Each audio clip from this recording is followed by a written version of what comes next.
Hey there, my name is Caroline Shanley and I'm the copywriter here at NDTC. Thank you so much for your interest in our Real Talk About Voting Rights panel. This panel will discuss crucial issues surrounding voting rights. When we think about voter suppression, we often think about it as a national issue that you hear about on the news. But just as equally important, it's a local one. Our panelists will discuss key takeaways and things you can do to combat voter suppression in your community. If you're interested, please follow our account, like and subscribe, and comment with your key takeaways from the training. Really, any of your feedback helps us make our content and future videos even better for your unique needs. With that, enjoy the video. Okay, I think we can go ahead and get started. My name is Anthony Robinson. I'm the political director for the National Democratic Training Committee, or NDTC, and we're so very excited to have you join our monthly Real Talk panel, and this one is on voting rights. Our Real Talk panel is to kind of break away and have an informal conversation about some pressing topics that are impacting our learners, and that includes candidates, staffers, and local leaders, and really anyone that is in the democratic political ecosystem. With that in mind, we were supposed to have a special guest tonight, Chairman Joyce Beatty, who's the chairperson for the Congressional Black Caucus, also U.S. House Representative for Ohio 3. If you have been watching the news, there's a vote that's going on the House floor now that deals with January 6th. And a lot of what we're talking about in messaging for this election cycle is dealing with protecting our democracy. Well, Congresswoman Beatty is on the floor right now. I just spoke with her special assistant, and we anticipate that hopefully she may join us at some point in time, but we will have to operate with the understanding that she may not be able to join us. And I really appreciate her taking the time to consider joining us. And if she joins us, we'll have to say thank you for taking a break from protecting our democracy, which there really are no breaks, to join us tonight. But I wanted to come and let everyone know what was transpiring, because we had done a lot of our promotion with the chairwoman. But again, I just got off the phone with her special assistant. Chairwoman Beatty is on the House floor right now with handling the contempt vote for Peter Navarro and others that sought to undermine our democracy. So with that in mind, I want to go ahead and turn over our discussion to our capable moderator and more than capable panelists. But I want to go ahead and turn it over to Melissa Goldberg. Thank you, Melissa. Thank you very much, Anthony. I'm so excited to be here with all of you, and especially with Jasmine this evening. Feel free to introduce yourself in the chat, as some of you all have been doing. Tell us where you're coming in from. And so, to give a little context of how we're approaching this evening, no matter what role in the political ecosystem you might be, whether you're a candidate or a campaign staff, a volunteer or local leader, how you talk about voting rights and what you do to help fight for those rights is going to impact both your campaign and your community. Today, we're going to be digging into this crucial topic. We're going to discuss how voting rights legislation will change your campaign, the best ways to talk about it in your local community, and how you can adapt your campaign message and plan to empower voters and to fight for voters to be able to vote effectively, to fight against voter suppression in your community. So without further ado, please help me in welcoming Jasmine Burney-Clark. Good evening. Thank you all so much for having me. My name is Jasmine Burney-Clark. I am a Florida consultant, as well as the founder and consulting director of a political nonprofit organization, Equal Ground Education Fund and Equal Ground Action Fund, a 501c3 and C4 organization. We are headquartered right here in Orlando, Florida, working across the state of Florida to protect the voting rights of Black Floridians everywhere. And we have been working quite diligently over the past 3 years. 2019 was our founding year to do everything we can to fight back and protect our democracy. And as you can see, we are still in that same posture and position of protecting the voting rights of folks in our state. So I am excited to be here tonight with NDTC. Thank you very much, Jasmine. Also, I'm happy to introduce myself. I am the training director for the Ohio Democratic Party. I just taught a course at Stanford Continuing Studies program on voting rights advocacy and mobilization, and I'm also a National Democratic Training Committee trainer. So from wearing these various hats, I'm really happy to be joining you all. And let's get started with our first question of the evening, which is to review the current state of voting rights. I'm curious, what are some of the struggles, the biggest struggles taking place on a national and local level? And how can we really help everyone understand what's at stake here, Jasmine? So I think that's a great place to start this conversation at, particularly because we are headed into or have been actively experiencing our second year of legislators convening across our nation during legislative session to pass voter suppression laws for a second time. And I say the second time because this is the second time under this president's administration that these legislators have been convening across the nation. They are continuing to write laws that take away our ability for voters to participate in free and fair elections. This is also the second year Republican leaders in Congress have refused to pass the John Lewis Voting Rights Act or Advancement Act and or for the People Act, which would ultimately reverse the voter suppression laws we're seeing passed in state legislatures across the nation. And I want to ground this conversation in a quote from a Washington Post article, a loose quote from Washington Post article that was published this morning as it relates to the continued war on democracy. And that is that everywhere we turn, down, up, and around, we are headed into another fight for our civil rights. In our communities, our leaders, organizations, and most importantly, voters are being pushed to the brink and led to believe that our participation is going to save us from this.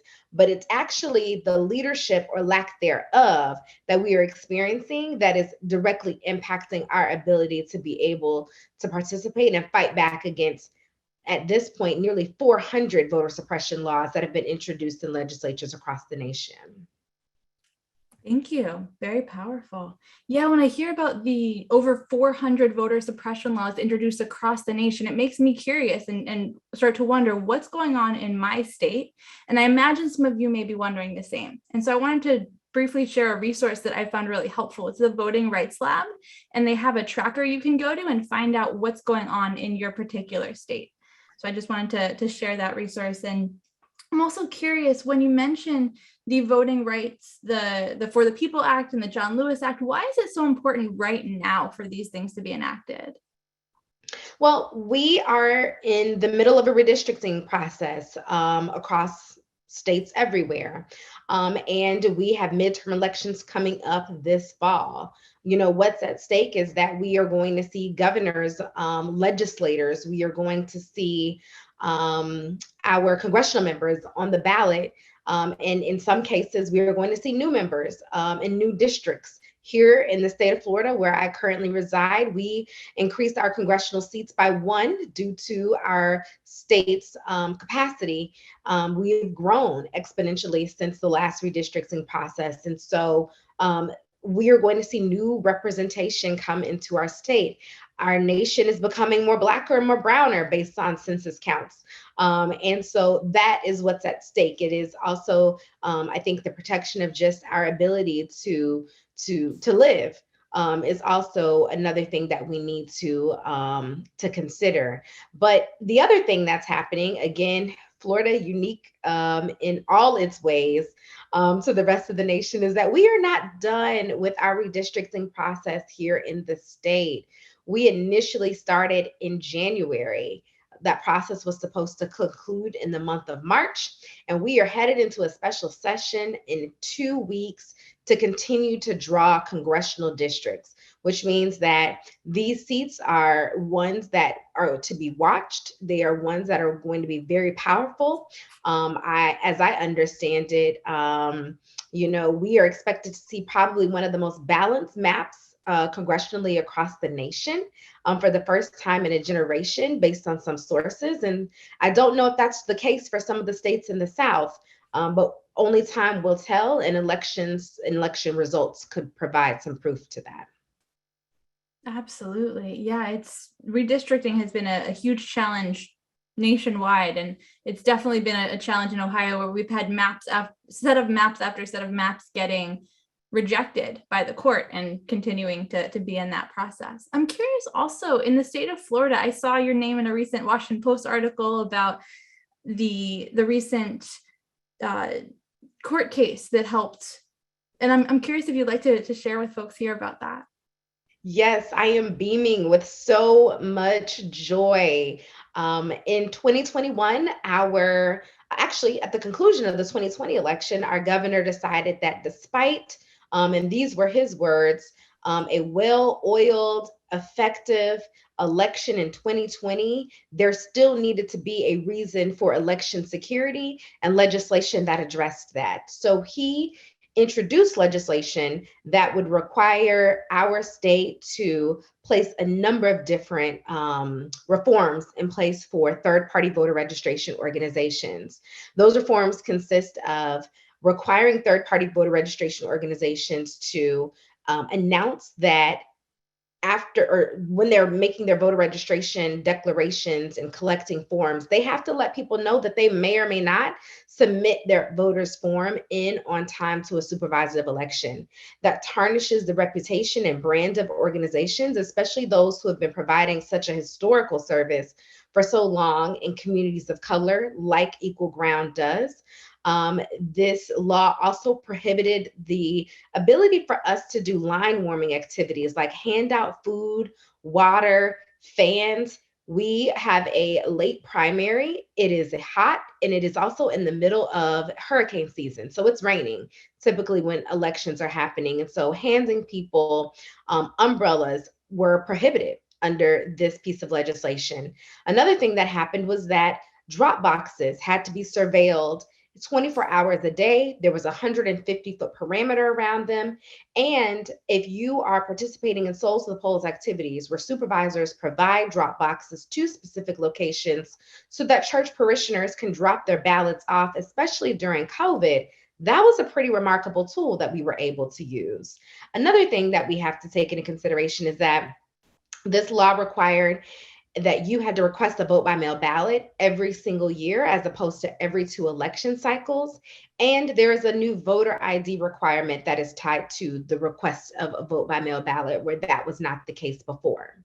So at the conclusion of that legislative session 2021, the bill was signed into law last summer. And last summer, upwards 20 organizations in the state, including Equal Ground, filed suit against the governor, state election officials, and tried to fight back against this voter suppression law.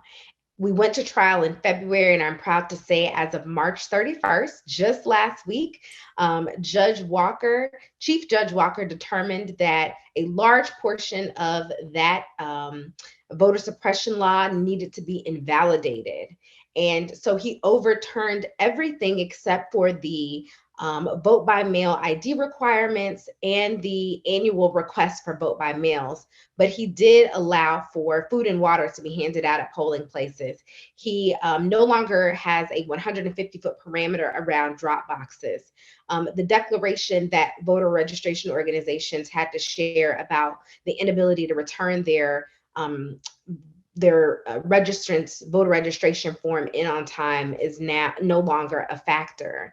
And so we consider that a huge victory. But what's really important about his decision is the fact that in the 288 pages, he presented evidence of 20 years of what he calls intentional discrimination by our state's legislators and our state's governors. That is also the same amount of time that we have had Republican-controlled leadership in our state.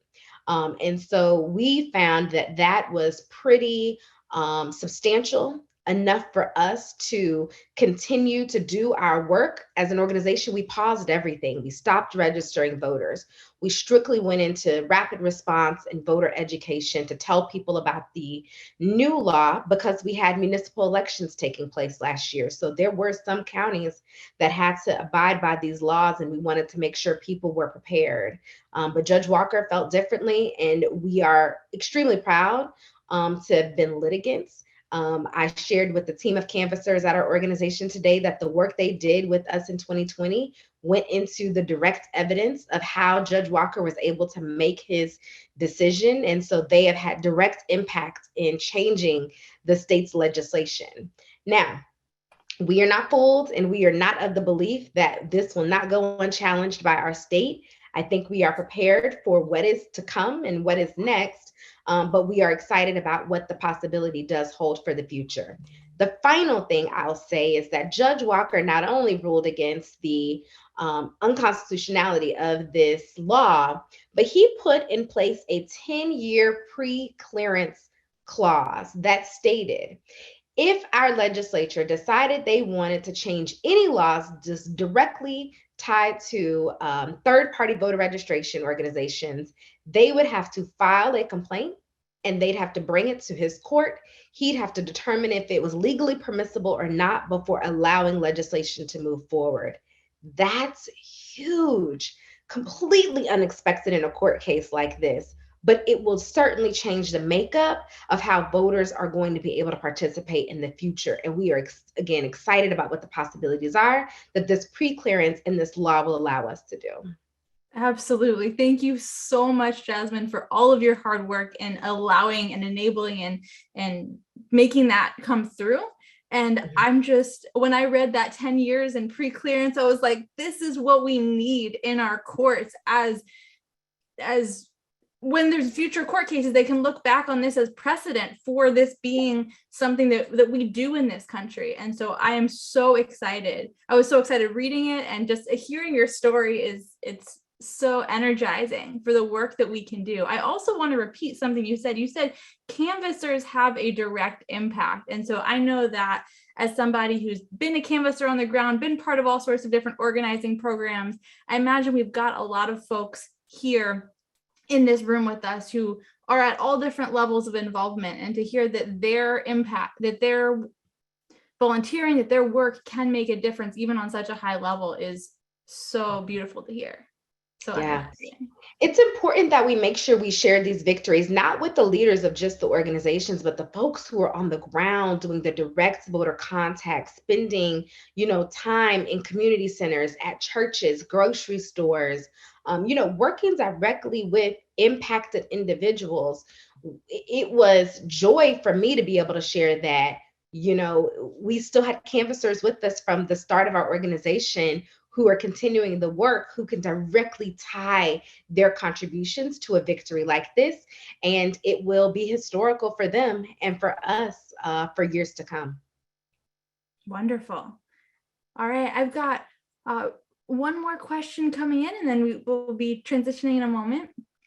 But I'd like to ask, what should local leaders and the 2020 campaigns be doing right now in order to help make voting more accessible to their communities and to help people feel more empowered to vote?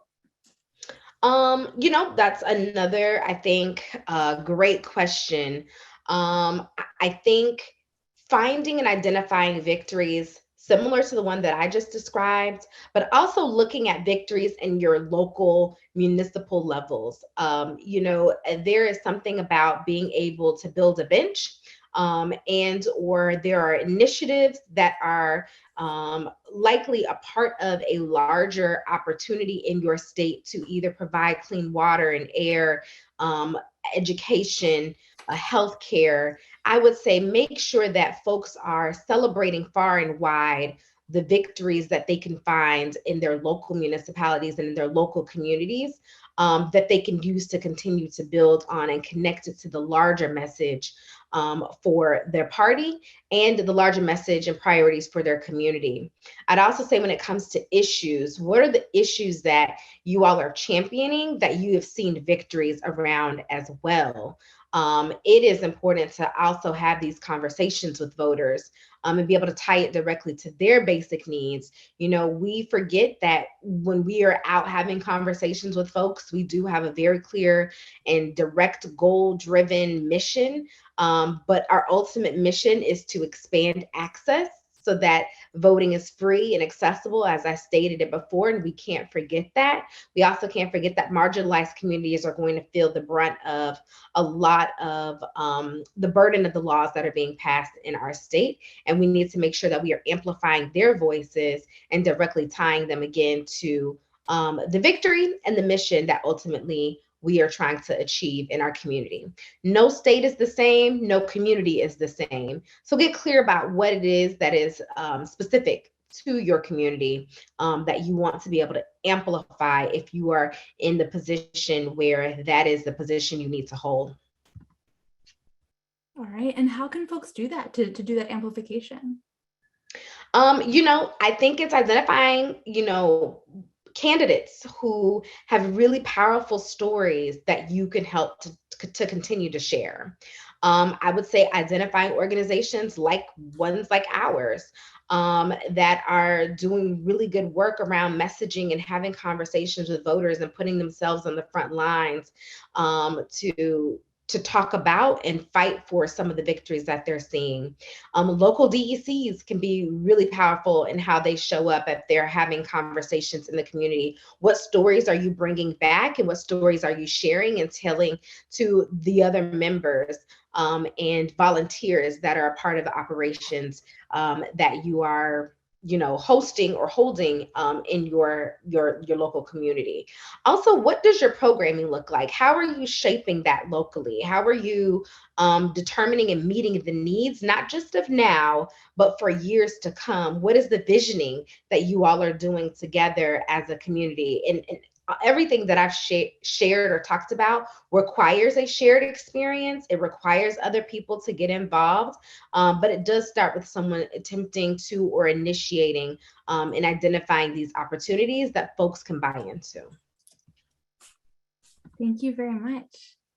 Absolutely. Yeah, when I think about ways that folks can amplify stories and all of that, some of the things that come to mind are, of course, in the digital space, in terms of like actual ways to be impactful, we have, NDTC has fantastic trainings on digital organizing for those of you that may be interested. And so, you can post it on Twitter, on Facebook, on any sort of different social media, as well as in your communities, because it is really a community oriented effort.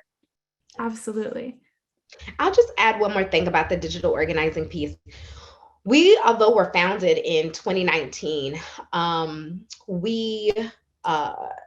first election cycle was in 2020. Obviously, it was one of the most memorable years of many of our lives. And we could only rely on the digital experience of connecting with voters in our community, specifically Black voters, and found that it has been one of the most powerful tools that I don't think we would have leaned as far into had we not been able to be face-to-face with people. So we are coupling online and offline experiences in order for us to be a powerful organization and to do the work that we've been able to do. We are small, but we are mighty. And it is because of the digital assets and tools that we've been able to put together that have made us certainly be impactful. Wonderful. That's fantastic. Yeah, I love the combination of the online and the offline. It's so important these days, especially as people are showing up in person. We want to show up where our people are. Yeah. And so whether that's on Facebook or in the public plaza, wherever they may be. All right, another question that I have here is, what are some of the biggest ways that the fight going on over voting rights is going to impact our 2022 campaigns, regardless of legislative outcomes? So I think that this still, for me, goes back to the redistricting conversation. We are drawing lines that will remain in place for the next 10 years. And those lines are going to be utilized for candidates to run for office. And those candidates will determine what the resources are and prioritize those resources in your community based on how those lines are drawn and based on, who they plan to represent. It's also important, and you all already know this, that we don't want politicians choosing their voters. We want voters choosing who they represent or who they want to represent them.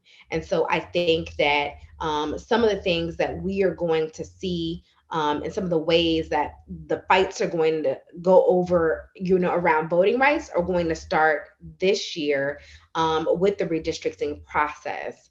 The other thing is, election protection and election security. That is another big issue that we are facing across this nation, with the belief that our elections process is not a secure system, or that we aren't doing enough to ensure that voters can trust and or believe in that system. And again, it is important for our leaders to take a serious look at that now in preparation for the years to come.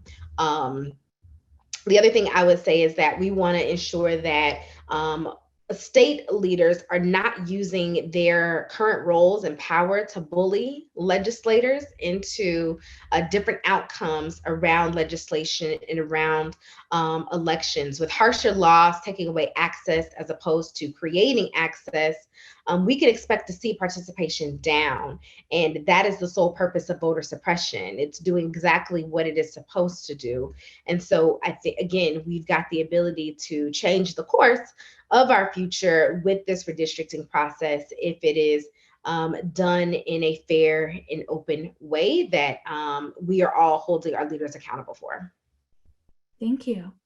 I'm curious also, as we go to have these conversations and really make these shifts, we're going to be talking to people who agree with us and who don't agree with us.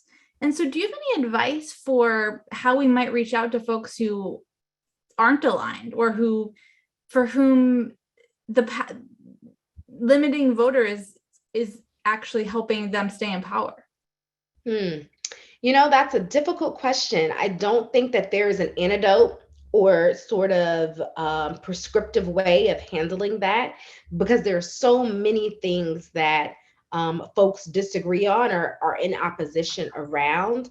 I don't think that it is necessary to find common ground. I think it is important to be honest about what the issues are that plague our community, and make sure that we are well versed and prepared to have conversations that meet the demands of educating those around us. We have a serious voter education issue. Mm-hmm. We go from registration to turnout. And in between, there is a lack of education and an opportunity to be able to do that. The window is sometimes too short, underfunded, or not funded at all. And so I think the task should primarily be educating as many people as possible, so that the default isn't dissension, it is a preparation for what folks need to know before while they're engaging in this process. I think that's a fantastic point, that you're right. A lot of times campaigns do go directly from the voter registration drives to the, okay, get out the vote, turnout operation. So what is that missing piece for we've got a lot of folks here on the call who are involved in campaigns and who can potentially even bring this in. So what do you think is important for them to be sharing with their voters to educate them?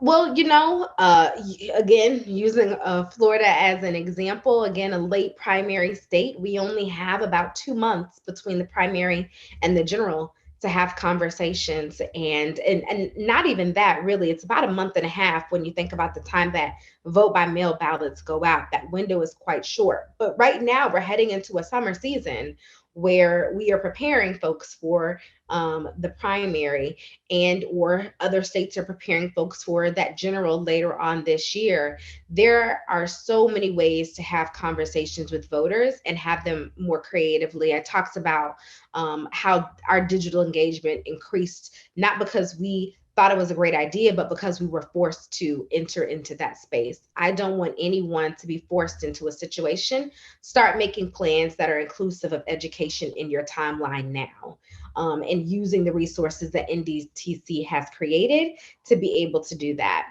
Another factor, and it may be unattractive for some folks, but counting education. You can count doors, you can count text messages, and you can count conversations, but how do you count educational opportunities with people? How do you count relational organizing? we should probably get away from the counting, get into the engaging. We should probably start thinking about voters as people and not just as votes, having honest conversations with them about things that they may or may not understand, and doing it so in plain language, in inclusive language, in inclusive ways, and in accessible ways, so that folks are feeling like participants and nothing less than. We do a series of Souls to the Polls events across our state. And during the 2020 census, we did a number of educational events. We took a bus directly into communities. We retrofitted that bus with a ton of really cool things on it. And we went directly to people's doors and had conversations with them. We had a DJ in the back. And I'm not saying that that is something that everyone has to do. My point here is that we went directly into communities without the expectation of receiving anything, but with the expectation that folks are going to need to be prepared to participate. And how do we go ahead and get them started and let them know what their options are that are available to them? Because we knew that at the time our national government wasn't going to make that a priority. Thank you so much, Jasmine. I would like to welcome in Colin, who's a leader at the NDTC. She'd like to share something. Hi, yes, I believe we do have Chairwoman Beatty on the line, and I have just allowed you to unmute. So hopefully we are able to hear you. Oh, let's see. Hold on just one moment. Let me make sure that our tech is good to go.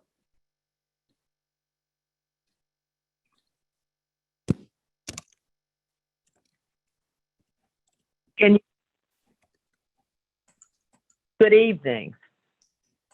Yes, we can hear you. Oh, you can? Thank you. Well, first of all, let me just say how much I've enjoyed listening to the presentation and all of the responses. And I think you're right on target. We are certainly in for an election that will have us facing many things that we have not had to face before, and many that we have. And that's the hopeful part. We certainly know that voter suppression still exists, and we are doing everything we can as we fight in the states. But it's all too familiar with us, what's happened in Texas and North Carolina, even Ohio, and certainly in Florida. The Congressional Black Caucus will be traveling to Florida. I heard someone talk about what was happening in the state of Florida, and we know how much we have to lose as we look at 2 of the seats with the Congressional Black Caucus, having that governor look at doing away with actually 2 seats. So we have a lot of work to do, but I wanted to say thank you, and we have to continue to fight for voting rights. We have to continue to do what I call get everybody motivated on the ground. The ground game is still one of the best things that we can do to get people excited to fight not only against voter suppression, but to fight for getting people registered to vote and voting. We know when we vote, we win. We know we thought that many people said that they wouldn't see a Black president in their lifetime. Certainly didn't think that they would see a Black vice president that was a female.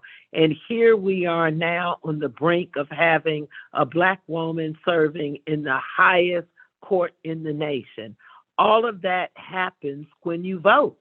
Think of her confirmation tomorrow or Friday being held on by a thread that 3 people will vote for her to make that happen, 3 Republicans that will make us hopefully have a vote of 53 to 47. If that doesn't tell us how important voting is, I don't know what will. Thank you so much, Chairwoman Beatty. I wanted to also invite you to introduce yourself to the group. And I know that you've had a powerful impact on voting rights over the years and been arrested and have quite the story. So I'd like to invite you to share with the folks in the room about yourself. Well, first of all, let me just say thank you. And I guess I did just jump in and start responding to what I had heard. But first, let me start by saying thank you, and please excuse my voice. I've had 9 speeches in the last 40 hours, so I'm a little hoarse. But I am Congresswoman Joyce Beatty, chair of the Congressional Black Caucus. I represent Ohio's 3rd Congressional District, and I am certainly someone who continues to be in the fight for voting rights, continue to be in the fight against gerrymandering our districts. I serve on the powerful Financial Services Committee. I'm the chair of the first ever Diversity and Inclusion Subcommittee. And would like to say, as being chair of the Congressional Black Caucus, it's been one of the most amazing things that I can do as the 9th Black woman to chair the Congressional Black Caucus in our 50-plus anniversary year. Why is it important? Not only because we are the oldest and largest caucus, but we wrote the legislation for the John R. Lewis Voting Rights Act. The House passed it not once, not twice, but 3 times we've passed a Voting Rights Act bill. And that's important for us to say. But unfortunately, we have colleagues on the other side who aren't coming to the table. And I think this is something that the door was opened from the last administration that is causing this. And I tell you this because the past 4 white Republican presidents in a bipartisan fashion passed the reauthorization of the voting rights. The only thing that has happened between that was our last administration and president. And so we cannot give up.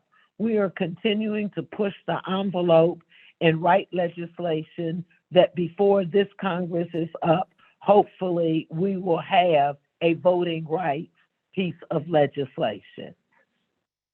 Because when you think about it, voting rights is our North Star. We cannot get there without this. I get so emotionally worked up when I think about Fannie Lou Hamer, when I think about Martin Luther King III. Just the other day, I sat there with the family and his only granddaughter in the memorial monument named after him because 54 years ago, he lost his life. I think of John R. Lewis, my colleague and my friend. And yes, I'm glad you mentioned it. I marched with powerful Black civil rights leaders.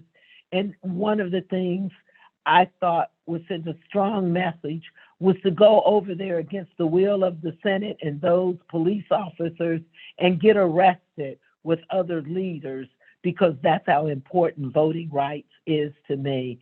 And I am so proud of this generation of Black leaders and individuals like you who are so strongly engaged with the National Democratic Training Committee, and that we must come together and fight together. It's not about where we are today and what group is the furthest to the left and who's in the middle. Look, democracy looks like all of us.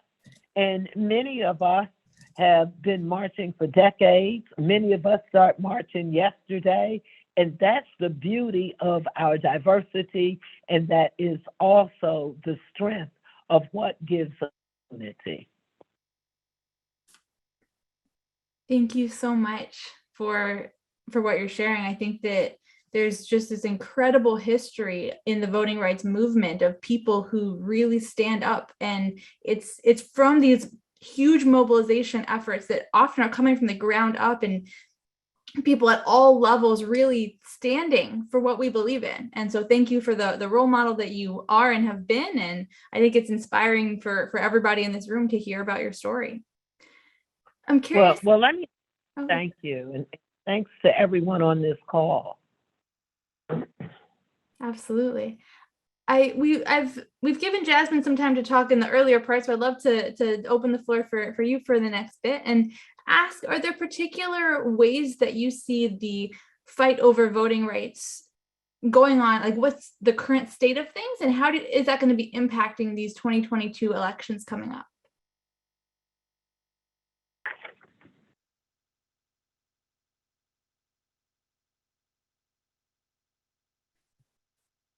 Chairwoman Beatty?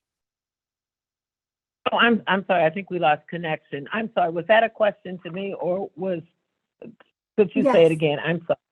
All good. Yeah, I'm asking if you could tell us a little bit. So we've talked about how there's how the Voting Rights Acts in the US, they're obviously they didn't pass currently, but do you know if there's anything that maybe that can be done?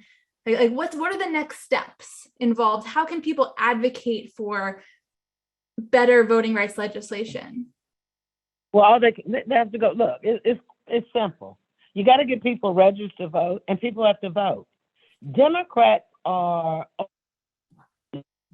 supportive of stopping voter suppression. They're engaged, and I think one of the things we have to realize, and you said it is the ground game, but we still have far too many people who aren't engaged all the way down the ticket. You know, if you look at laws, this is why having Judge Ketanji Brown Jackson is so important. Think about what happened in all of the legal cases with voter rights, Shelby versus Holder. Look at what happened then with pre-clearance. Look at Section 5, Section 4, Section 2. All of those things came out of legal opinions that the Supreme Court and courts overturned. And so when people say, why is it important for me to vote in these judicial races? That's why it's important, because voting rights is at stake. So I think the number one thing we can do is protest, write our letters, make sure that we are very vocal about our voting rights, because it is the pressure. We should not have congressmen and senators saying that they're not going to vote. Let me give you a piece of information. There are 16 members who voted for reauthorizing the Voting Rights Act that are still in Congress that voted for it the last time. Now, nothing has happened from the last time they voted for it to now, except Trump.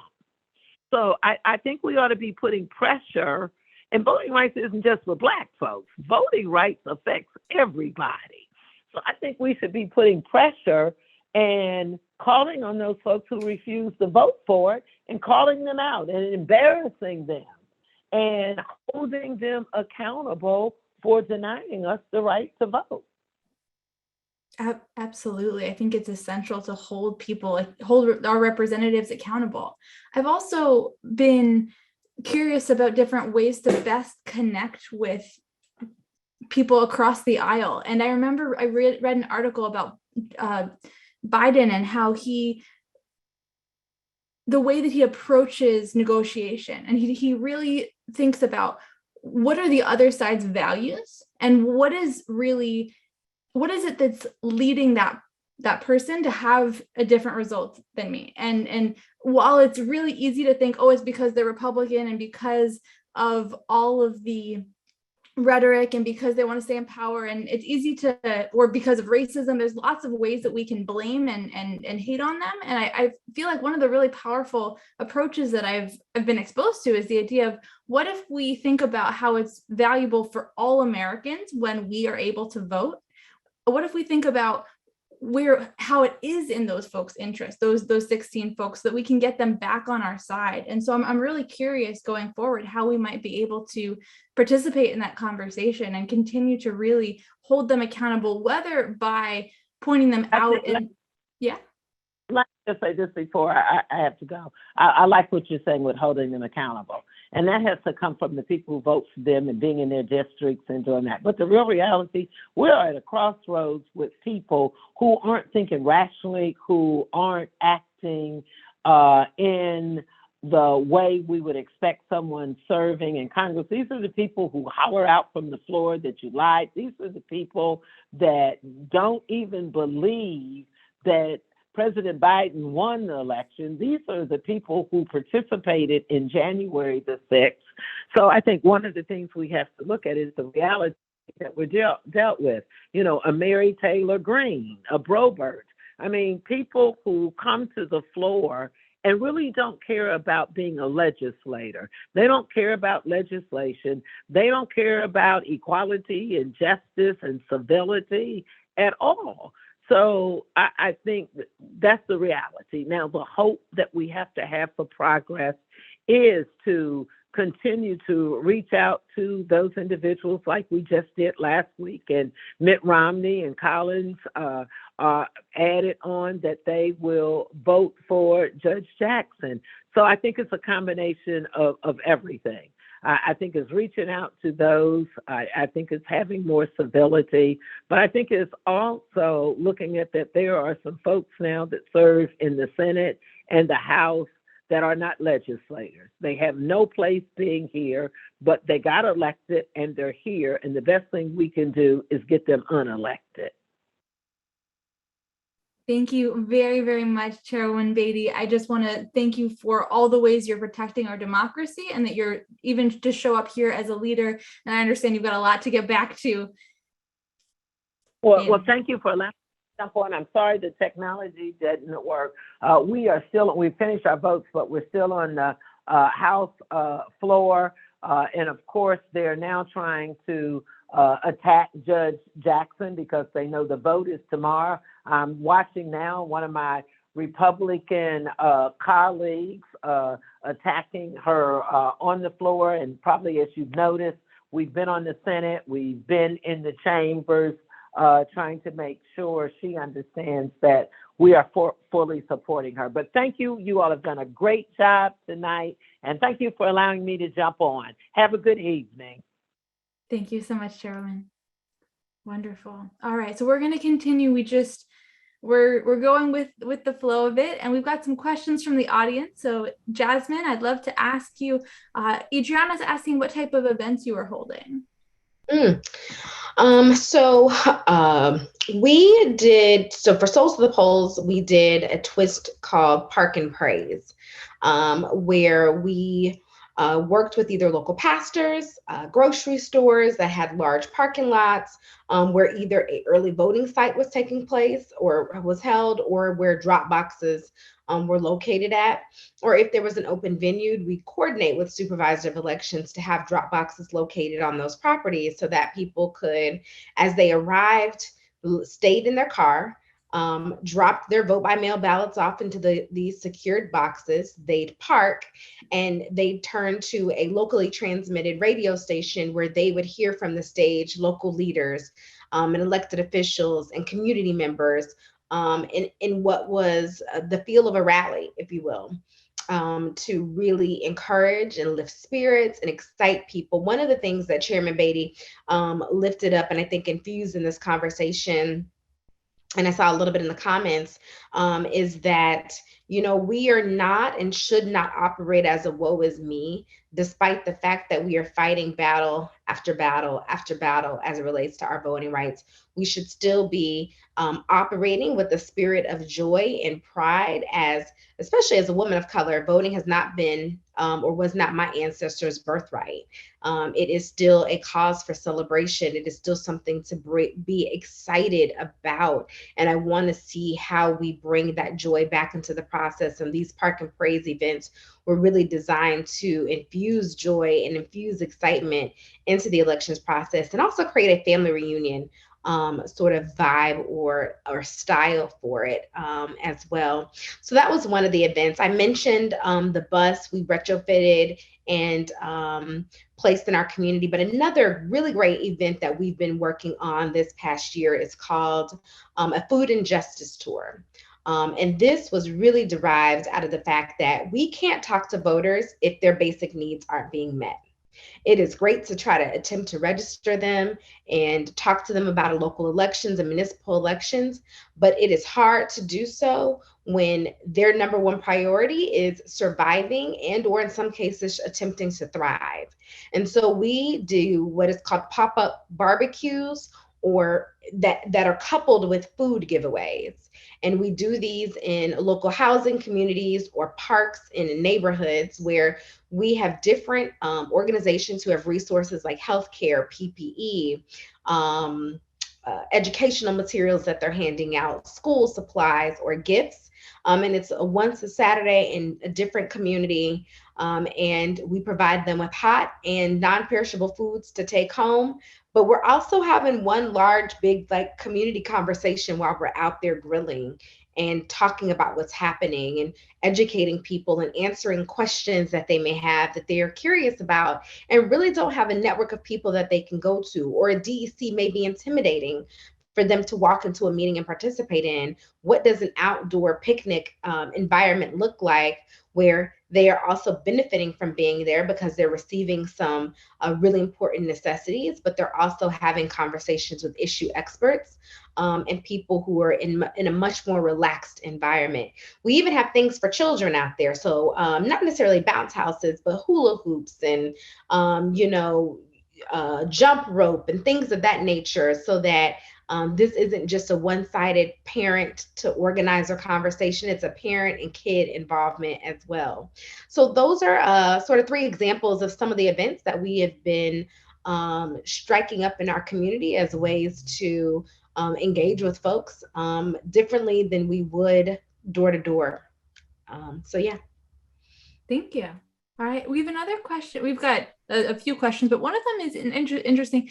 An anonymous attendee is asking, do you believe that union endorsements are also playing a role in voter suppression? They say, well, I have recently been endorsed by a union, I also have decided not to take money from unions. I felt the need to restore public trust, as legislators recently have been in the news for spending violations and taking bribes.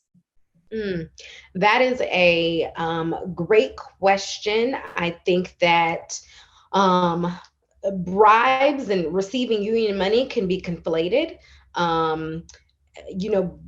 Unions are designed to support workers and protect workers' rights. Corporate entities are not. And that is the difference. So I would say you should think about weighing the cost of who your allies are versus non-allies, and really do research about corporate entities versus the unions in your community. I'd also say that it is also contingent upon where you reside at. I live in a right to work state, and unions are viewed completely different than they may be in other states where folks are able to freely unionize.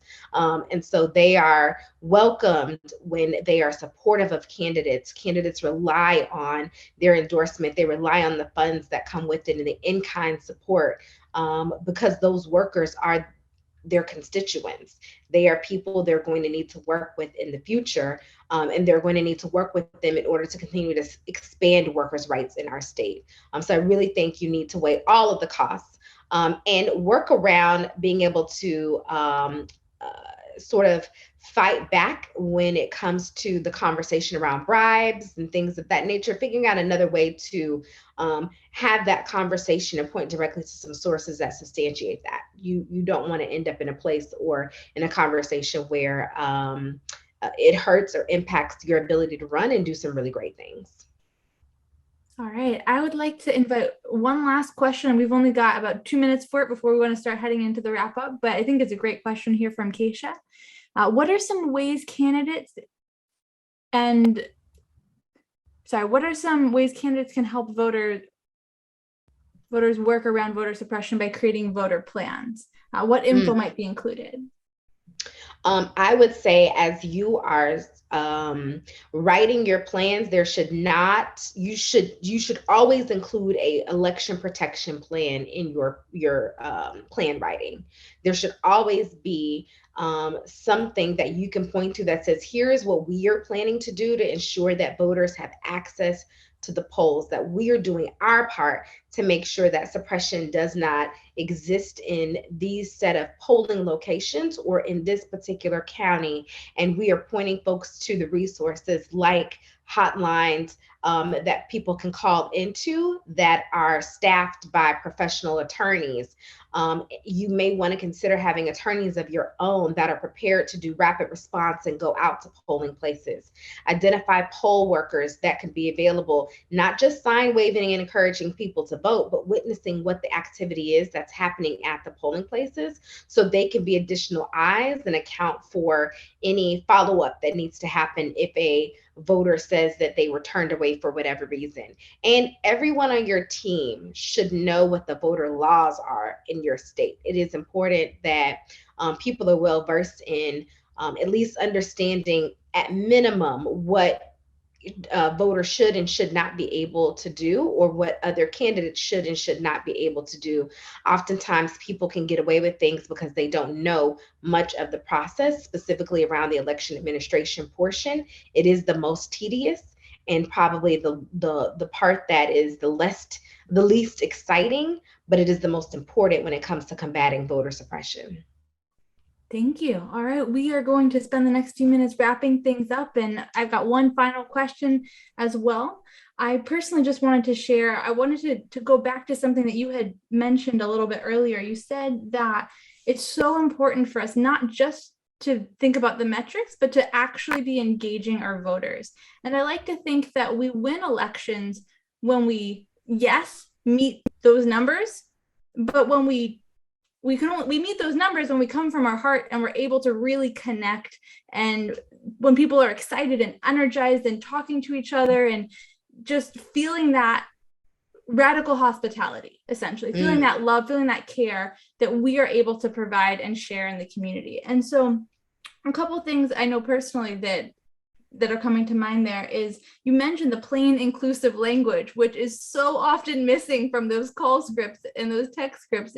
I've been there and I've seen the long dialogue text scripts and call scripts. And so I know that personally, when I was writing the call scripts for the Biden-Harris campaign, I was really trying to get them as plain language as possible. It's easy to be said. And I hope that's something that all of you on the call can be incorporating into your own script. Say your script out loud when you're making it. And another piece is just when it comes to voter protection, thinking about how can you incorporate that into your conversations? How can you train your volunteers so that they're ready, that they know the voter hotline number, they're giving it out. And when issues come up, they're ready to send that to some disinformation email address or a voter protection email address as well. I'd like to ask you as well, what are some action steps that everyone here today on this call can take right now in order to help protect voting rights in their neighborhoods? Well, I think the script writing is one of the most important things you just lifted up. I'm going to amplify that, but I'm going to add to the fact that as an organization, we don't write our own scripts, our canvassers do.